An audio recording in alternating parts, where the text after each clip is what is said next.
Alright people, this is the Neville Show.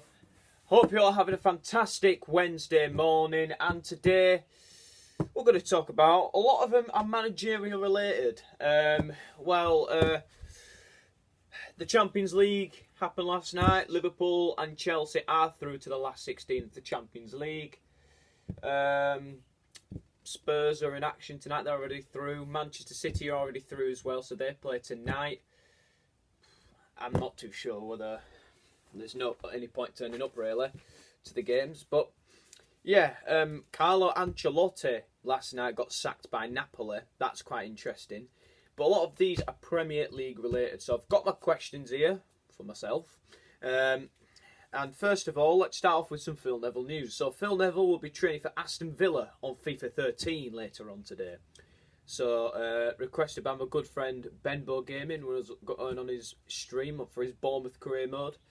You're welcome, Ben, if you ever watch this. So, okay, so this is part one. We're going to start off with Watford appointing former Leicester boss Nigel Pearson. Now, I never really got into this. I was going to wait till today to do it. Nigel Pearson hasn't been in management for a very, very long time. At least in the Premier League anyway.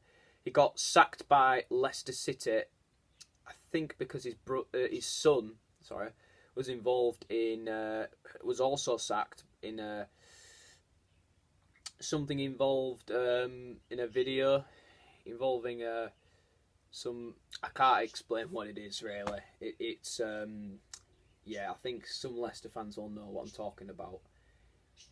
But yeah, it was related to something that his son did. I know he's got nothing to do with it, but they did sack him. And he moved to Derby, got suspended by Derby. Yeah, so the man who said to the journalist, "You are an ostrich," the man who said so many controversial things, Pat Murphy, who's a BBC journalist, labelled him as a bully once when he was at Leicester. But he achieved a great escape. Leicester City looked like they were going to be bottom of the Premier League, going to be relegated. And from the 4th of April 2015, they beat West Ham, and then they just went on this run of games, and they just stayed up. The next year, they won the league, and this is the place that they're in now under Brendan Rodgers. So I think Watford have made a good appointment. They need to start picking up points quickly. It's not going to get off to an easy start. They've got Liverpool. Then they've got Manchester United, so it's going to be difficult. But I think he is a good appointment. From what he achieved at Leicester, he's an experienced manager, and I think the Watford fans. I think Watford finally realise. I don't know if you've been watching my videos, but I think I said they need to stop appointing managers we've never heard of. Like I never heard of Quique Sanchez Flores before I came in, or Walter Mazzarri, or Javi Gracia.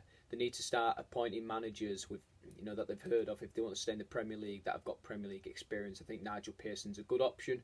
It was a surprise option. I didn't think they would go for him. I thought they'd go for Chris Hughton, but they didn't. But at the end of the day, Watford have got the manager in, and they'll hope that they can make a difference. They're on 9 points. If they get anything out of the Liverpool game, which is unlikely, they'll go into double-digit points like all the other 19 teams in the Premier League. So so yeah, that's my take on it. Could the Southampton game be Manuel Pellegrini's final match as West Ham boss? Well, West Ham are in a bit of a pickle at the moment, aren't they? A 3-1 defeat to Arsenal on Monday night. I think that's 1 win in 10 games for West Ham. Not good enough. I think I remember when they beat us 2-0. And people saying, "Oh, they're going to finish in the top 6." They drew 2-2 with Bournemouth. I think Fabianski got injured, and then it went downhill from there. So yeah, I think Pellegrini's under a lot of pressure. If they don't get anything out of the game, if they lose to Southampton at the weekend, I think he will be sacked. They're 1 point above the relegation zone. Pellegrini said himself he's not concerned about relegation, but still, I think it could be his last game. West Ham fans don't want him there. But who could take over? Ancelotti is now available. So we'll find out and see where that takes them. from their point of view. I think I'm going to watch the Southampton-West Ham game. It's a game I'm working on this weekend. and I think, you know, going into this one, it's going to be interesting. Southampton have picked up some good form. I know they lost the last game to Newcastle, but they've got 2 home wins against Watford and Norwich, and I think if they can get a result against West Ham, I think they can do something. But it's a positive for West Ham fans. West Ham did the double over Southampton. No, they've only had 2 meetings, but Hassan Hoodle hasn't overcome Manuel Pellegrini. And West Ham's last defeat to Southampton was in 2017, 2 seasons ago, 3-2 defeat, and they've won the last 3 games against Southampton of West Ham. So, you know, some positives there in terms of form, but against the Saints. But you never know. I think it'll be a really tight game. So, how many minutes have gone on? 5 minutes. So, the middle 2 questions I'm going to do in this separate video, which is going to be in part 2. So, here's Here's some 2 more questions. Can Newcastle United finish in the top half of the table? Newcastle have really surprised me, and I think they were favourites to be bottom of the Premier League. I put them bottom of my Premier League table before the season started. I did. I thought they'd really struggle, and it looked like they were going to struggle. But it was that one game that can change everything, and that was Man United against us. I think that is their turning point when Matty Longstaff scored. Haven't lost at St James's Park since the opening weekend of the season. That's not bad. That's quite good. And, you know, I think they've got a lot of quality. I think, you know, finally, St Maximin scored a goal. I think he's a fantastic player. They've got a draw against Manchester City as well. They've played well against some really good sides. I think you know, they have played well against some decent teams this year. And I think, you know, for Newcastle, I think they can finish in the top 10. I think, you know, Almiron still needs to get his first goal. He signed in January and he still hasn't scored a goal for Newcastle. Joe Linton. John Joe Shelvey is in great form. He's in fantastic form.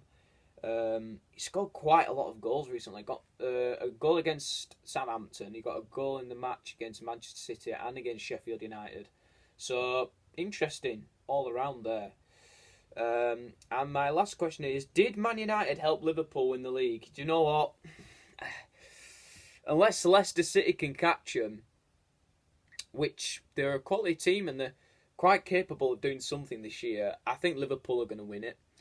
But yeah, I think we've ended Manchester City's title hopes. I really don't see City catching Liverpool now. You know, City will try win every single game coming up. It's going to be really difficult for me and for City to catch them back, and they'll be disappointed. I think, you know, maybe City are focusing on the Champions League maybe rather than the Premier League this year. I think they've got to set their eyes on winning the trophy with the big ears. So guys, that is part 1 of the Phil Neville Show. I'm going to get on to my next 2 questions about Everton and Arsenal. In fact, no, I'll do both of them in separate videos. I'll see you in a minute.